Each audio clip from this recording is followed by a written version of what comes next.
National Weather Service in Fort Worth has issued a severe thunderstorm warning for southern Kaufman County in north-central Texas, northwestern Henderson County in central Texas, northeastern Ellis County in north-central Texas, northeastern Navarro County in north-central Texas, until 7:45 p.m. Central Daylight Time. At 6:38 p.m. Central Daylight Time, a severe thunderstorm was located over Ellis, moving east at 35 miles per hour. Hazard, ping-pong ball-size hail and 60 miles per hour wind gusts. Source, radar indicated. Impact, people and animals outdoors will be injured.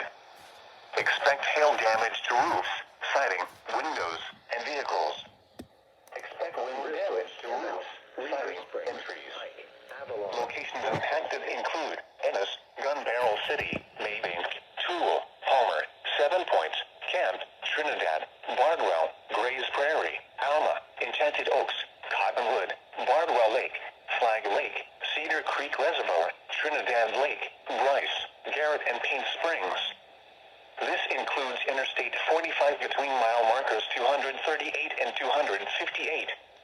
A tornado watch remains in effect until 8 p.m. Central Daylight Time for north-central Texas. A tornado watch also remains in effect until 1 a.m. Central Daylight Time for central and north-central Texas. For your protection, get inside a sturdy structure and stay away from windows.